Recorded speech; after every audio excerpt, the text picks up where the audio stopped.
Welcome to Pratap Classes. दोस्तों, Pratap Classes के YouTube channel पर आपका स्वागत है। आज है 6 जून 2025 और 6 जून 2025 के जितने भी इंडिया और वर्ल्ड के जो करंट अफेयर्स के क्वेश्चन बनते हैं, आज उनका अपने डिस्कशन करेंगे। पूरा वीडियो ध्यान से देखना और लास्ट में आपसे क्वेश्चन पूछूंगा जिनके जवाब आपको कॉमेंट बॉक्स में देना होगा।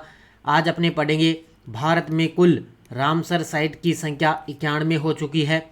16 वर्षों के अंतराल के बाद जनगणना 2027 की घोषणा और भारत को 2025 से 28 के लिए IIAS की अध्यक्षता मिली है। इनकी आज हम चर्चा करेंगे पूरे लेटेस्ट न्यूज़ के साथ में। डेली आपको सुबह ये 7:15 पर ये करंट अफेयर्स की लाइव क्लास आपको मिलती है पूरे लेटेस्ट न्यूज़ के साथ। तो करते हैं स्टार्ट आज की क्लास। 6 जून 2025। एक बार सभी साथी करेंगे सेशन को लाइक शेयर। सभी साथियों को गुड मॉर्निंग। सबसे पहले हम करेंगे कल के क्वेश्चनों को रिवाइज। देखिए, 51वां G7 शिखर सम्मेलन कब और कहां आयोजित किया जाएगा? 15 से 17 जून 2025 कनाडा के कनान्स्किस में। भारत ने जलवायु परिवर्तन प्रदर्शन सूचकांक 2025 में कौन सा स्थान प्राप्त किया? 10वां। USA India strategic partnership forum द्वारा वाशिंगटन DC में आयोजित 8वें वार्षिक नेतृत्व शिखर सम्मेलन में ग्लोबल लीडरशिप अवार्ड से किसे सम्मानित किया गया? कुमार मंगलम बिड़ला को। भारत का पहला स्वदेशी पोलर रिसर्च वेसल किसके सहयोग से बनाया जाएगा? तो garden rich ship builders and engineering limited और नॉर्वे की कोंग्सबर्ग के द्वारा इसका निर्माण किया जाएगा। अगला देखो, विश्व पर्यावरण दिवस 2025 का विषय प्लास्टिक प्रदूषण को हराएं। केंद्रीय कोयला और खान मंत्री श्री जी किशन रेड्डी ने किस नए वेब पोर्टल को लॉन्च किया? सी केयर्स 2.0। किस भारतीय रक्षा सेवा अधिकारी को हाल ही में रक्षा संपदा महानिदेशक के पद पर नियुक्त किया गया? श्री शैलेंद्र नाथ गुप्ता। और 2025 तक दुनिया के शीर्ष 5 ड्रैगन फ्रूट उत्पादक देशों में कौन सा देश सबसे ज़्यादा उत्पादक देश है? वो है वियतनाम। तो ये थे कल के क्वेश्चनों का रिवाइज हमने कर लिया।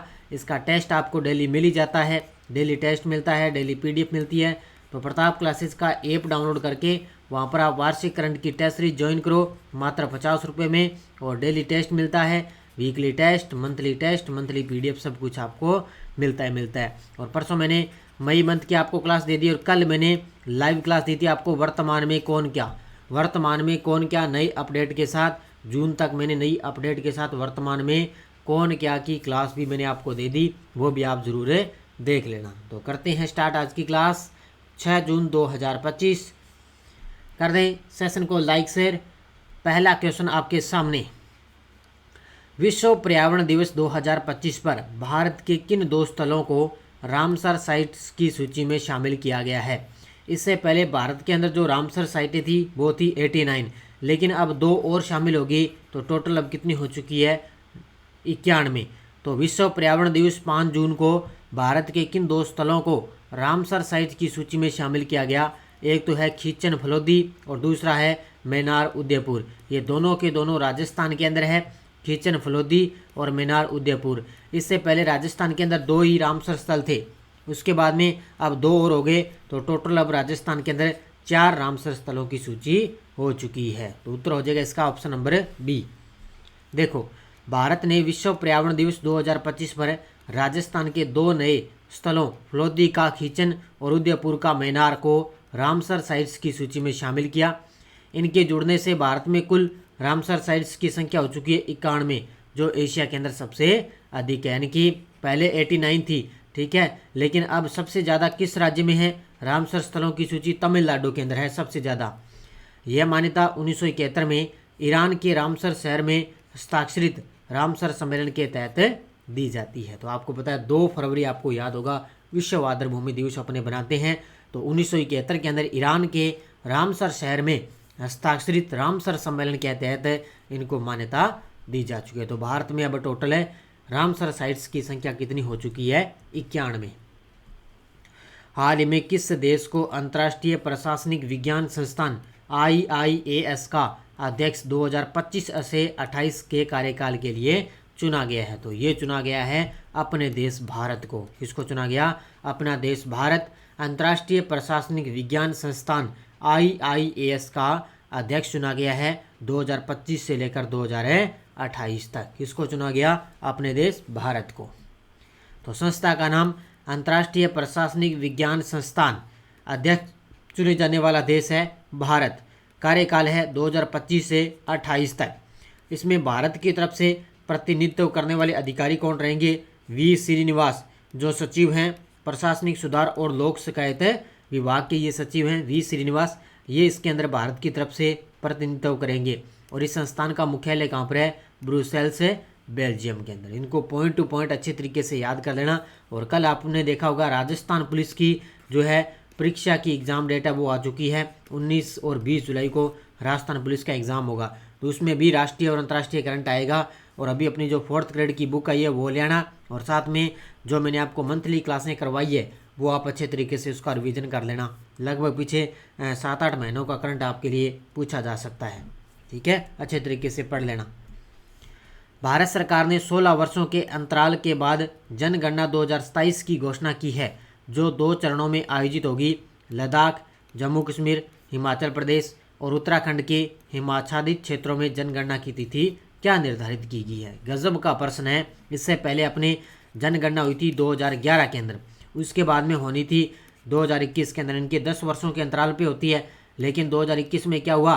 कोविड-19 जो कोविड आ गया उसके कारण ये स्थगित होगी। अब ये होगी 2027, 26 और 27। तो भारत सरकार ने 16 वर्षों के अंतराल के बाद जनगणना 2027 की घोषणा कर दी और ये 2 चरणों के अंदर होगी।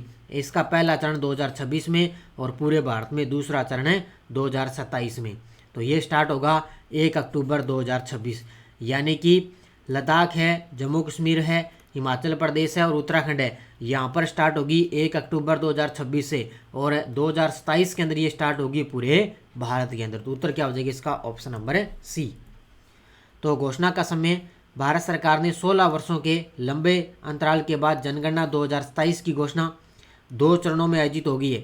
पहला चरण लद्दाख, जम्मू कश्मीर, हिमाचल प्रदेश और उत्तराखंड में होगा, जहां पर 1 अक्टूबर 2026 निर्धारित की गई है बर्फ से ढके। 2021 की जनगणना कोविड-19 के कारण स्थगित हो गई, जबकि उसकी तैयारियां पूर्ण थी। तैयारी पूरी कर रखी थी, लेकिन कोविड-19 के कारण उसकी जो है जनगणना स्थगित हो चुकी थी। तो यहाँ रखना, इसको बढ़िया तरीके से पढ़ लेना।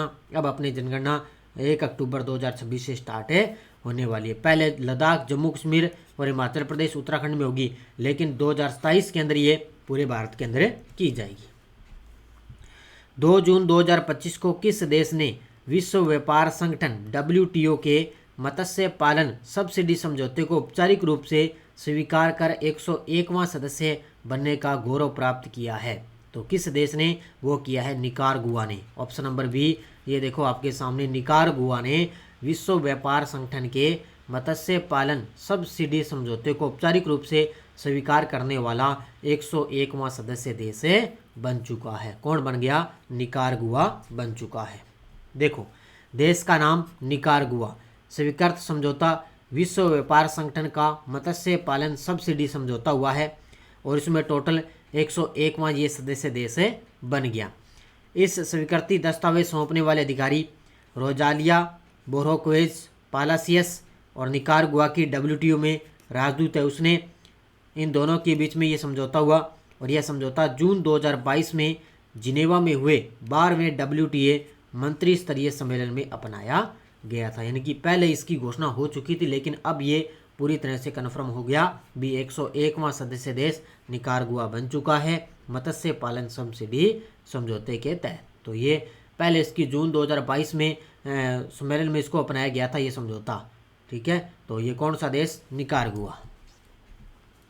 2 जून 2025 को मुख्यमंत्री सुखविंदर सिंह सुक्खू ने किस स्थान से राजीव गांधी वन संवर्धन योजना की शुरुआत की है? क्या बात है भैया, देखो आपके सामने 2 जून 2025 को मुख्यमंत्री सुखविंदर सिंह सुक्खू, हिमाचल प्रदेश के CM है ये, उन्होंने किस स्थान से राजीव गांधी वन संवर्धन योजना की शुरुआत की है? तो इन्होंने कहाँ से की? हमीरपुर से। हिमाचल प्रदेश का जिला ये हमीरपुर से इसकी शुरुआत की है। Option number D correct answer. तो योजना की शुरुआत 2 जून 2025। शुरुआत करने वाले व्यक्ति मुख्यमंत्री सुखविंदर सिंह सुक्खू। स्थान हमीरपुर, हिमाचल प्रदेश। योजना का नाम राजीव गांधी वन संवर्धन योजना। उद्देश्य याद रखना, राज्य में पर्यावरण संरक्षण को बढ़ावा देना, बंजर और क्षतिग्रस्त वन भूमि पर फलदार वृक्ष लगाना और राज्य का हरित आच्छादन को बढ़ावा देना और इसके अलावा सामुदायिक सशक्तिकरण को प्रोत्साहित करना, ये इस योजना का उद्देश्य है। बस शॉर्ट नोट्स के अंदर मैं आपको ये डेली क्लास करवा रहा हूँ। कल एक विद्यार्थी ने कहा कि सर शॉर्ट नोट्स के अंदर जितना हो सके उतना करवाओ। देखो इससे ज़्यादा और शॉर्ट नोट नहीं बन सकते, ये आपके सामने है। जितना हो सके मैं शॉर्ट नोट्स के माध्यम से ही आपको पढ़ा रहा हूँ, क्योंकि चीज़ें छोड़नी भी नहीं है और इसके अलावा जो आपके लिए काम की नहीं है वो उनको छोड़नी है, क्योंकि जो एग्ज़ाम के लिए आपके महत्वपूर्ण है वो चीज़ें मैं करवाता हूँ और वो सीधी सीधी एग्ज़ाम में आपको देखने को मिलती है। हाल ही में प्रधानमंत्री संग्रहालय एवं पुस्तकालय के निदेशक के रूप में किसे नियुक्त किया गया? प्रधानमंत्री संग्रहालय एवं पुस्तकालय के निदेशक के रूप में किसको नियुक्त किया गया? अश्वनी लोहानी को। ऑप्शन नंबर बी, किसको किया गया? अश्वनी लोहानी। ये प्रधानमंत्री संग्रहालय एवं पुस्तकालय के निदेशक के रूप में इनको नियुक्त किया गया। ये पहले भारतीय रेलवे बोर्ड के ये पूर्व अध्यक्ष रह चुके हैं, अश्वनी लोहानी। देखो इनका नाम है अश्वनी लोहानी। नवीन पद प्रधानमंत्री संग्रहालय एवं पुस्तकालय, नई दिल्ली के निदेशक। इनकी तिथि है 4 जून 2025। इनका कार्यकाल रहेगा 3 वर्ष के लिए। पूर्व पद देखो, एयर इंडिया के अध्यक्ष और प्रबंध निदेशक रह चुके हैं और भारतीय रेलवे बोर्ड के अध्यक्ष भी रह चुके हैं। इनका पूर्व पद था और अब ये प्रधानमंत्री संग्रहालय एवं पुस्तकालय के नए निदेशक बन गए, अश्वनी लोहानी। अब देखो आपके सामने वन लाइनर करंट क्या है। पहला है, बेंगलुरु में भारत का पहला solar integrated EV charging station शुरू हुआ है। यह स्टेशन सेकेंड लाइफ बैटरियों से संचालित होता है। ये गजब का प्रश्न है। पहला पॉइंट है कि बेंगलुरु के अंदर भारत का पहला solar integrated EV charging station शुरू हो चुका है और ये स्टेशन सेकेंड लाइफ बैटरियों से संचालित होता है। दूसरा पॉइंट है, दिल्ली के राउज एवेन्यू कोर्ट में 34 डिजिटल अदालतों का उद्घाटन किया गया। यह अदालतें विशेष रूप से राजधानी में निगोशिएबल इंस्ट्रूमेंट्स एक्ट के तहत मामलों की सुनवाई करेगी। तो दिल्ली के राउज एवेन्यू कोर्ट में 34 डिजिटल अदालतों का उद्घाटन किया गया है। तो ये दोनों के दोनों वन लाइनर अच्छे तरीके से याद कर लेना। इसके अलावा एक सूचना मैं आपको दे देता हूँ कि आज 6 जून को मोदी जी दुनिया का सबसे ऊंचा जो आर्च ब्रिज है उसका उद्घाटन करने जा रहे हैं। तो दुनिया का सबसे ऊंचा जो रेल आर्च ब्रिज है, चिनाब ब्रिज है, उसको बोलते हैं चिनाब ब्रिज, उसका उद्घाटन करने जा रहे हैं मोदी जी। इसके अलावा साथ में 2 वंदे भारत ट्रेनों का भी उद्घाटन करेंगे। जैसे एक माता वैष्णो देवी कटरा से लेकर और श्रीनगर से लेकर माता वैष्णो देवी कटरा तक इनकी ये ट्रेन रहेगी। ठीक है, तो हाई स्पीड 2 वंदे भारत ट्रेनों की शुरुआत करेंगे और साथ में दुनिया का सबसे ऊंचा जो रेल आर्च ब्रिज है उसका भी उद्घाटन करने वाले हैं। बाकी कल मैं आपको इसकी पूरी डिटेल इसकी करवा दूंगा। ये टेलीग्राम ग्रुप है, कोई सूचना आती है, कोई लिंक आता है, कोई नोटिफिकेशन, सब आपको टेलीग्राम पे सूचना मिलती है। पिछले वीडियो क्वेश्चन क्या था? केंद्रीय जल शक्ति मंत्रालय की वर्षा जल संचयन की दृष्टि से 1 अप्रैल 2024 से 31 मई 2025 तक सर्वाधिक काम करने वाले राज्यों में पहले नंबर पे है तेलंगाना। और जिलों की बात करें वो है खंडवा जिला मध्य प्रदेश का। एमपी का जिला है खंडवा, वो जिलों के अंदर सबसे टॉप पर है। और राज्यों की बात करें तो सबसे टॉप पर है तेलंगाना। तो ये बहुत सारे विद्यार्थियों ने बड़े गजब के जवाब दिए। अब देखो क्वेश्चन फॉर यू, 2024 में जर्मनी ने किस देश को पीछे छोड़कर दुनिया का सबसे बड़ा ऋणदाता देश बनने का दर्जा प्राप्त किया? चीन, जापान, भारत, अमेरिका। इसका जवाब आपको कमेंट बॉक्स में देना है। बस आप निरंतर पढ़ो, अच्छे तरीके से पढ़ो। खूब सारी भर्तियां आ चुकी है। अब आपको पता है पटवार का एग्ज़ाम है 17 अगस्त को, इसके अलावा वीडियो का एग्ज़ाम है 31 अगस्त को और कांस्टेबल का एग्ज़ाम है 19-20 जुलाई को और अभी 13 जून को LSA का एग्ज़ाम है। इन सभी में राष्ट्रीय अंतर्राष्ट्रीय करंट आएगा। ठीक है, तो आपके लिए निरंतर जो मैंने पीछे क्लासें दे रखी है उनको पढ़ लेना और अभी तक ये डेली क्लास आप फॉलो करते रहना। और ये बुक अपनी बाज़ार के अंदर आ चुकी है, भी 4th ग्रेड की बुक आ चुकी है। पटवार है, राजस्थान पुलिस है, इन सभी के लिए अक्टूबर 2024 से मई 2025 तक का करंट आपको ऑब्जेक्टिव क्वेश्चन मिलेंगे। और ये बुक बाज़ार के अंदर आ चुकी है, बड़ी गजब की बुक है, छोटी सी बुक है, ये आप लेकर अच्छे तरीके से अध्ययन कर सकते हो। और स्कूल व्याख्याता की बुक है ही अपनी। इसके अलावा कांस्टेबल के लिए अपनी टेस्टरी चल रही है, देखो करंट की 50 रुपये में, ये आप ज्वाइन कर लेना। और 15 प्रैक्टिस सेट चल रहे हैं, इसके अंदर 12 टेस्ट अपलोड हो गए और आज 13 नंबर अपलोड हो जाएगा। तो ये भी आप ज्वाइन कर सकते हो कांस्टेबल के लिए। ठीक है, तो ये आज की अपनी क्लास। सभी साथी कर दें वीडियो को जाते जाते लाइक शेयर कंटिन्यू क्लास आपको डेली मिलती रहेगी। ये डेली वाली करंट अफेयर्स की ये टेस्ट सीरीज जरूर ज्वाइन कर लेना। पूरे 1 साल का करंट आपको मिलेगा 1 जनवरी से लेकर 31 दिसंबर 2025। चाहे आप आज ले लो, चाहे आप 6 महीने बाद में ले लेना, लेकिन आपकी वैलिडिटी 31 दिसंबर तक रहेगी इसकी। इसके बाद में वैलिडिटी नहीं है इसकी। उसके बाद में 2026 की नई टेस्ट सीरीज स्टार्ट होगी। ठीक है, तो ये जरूर आप ले लेना मात्र 50 रुपये में। और 2024 का करंट भी आपको इसके अंदर फ्री मिलने जा रहा है। तो धन्यवाद। जय हिंद, जय भारत, जय राजस्थान।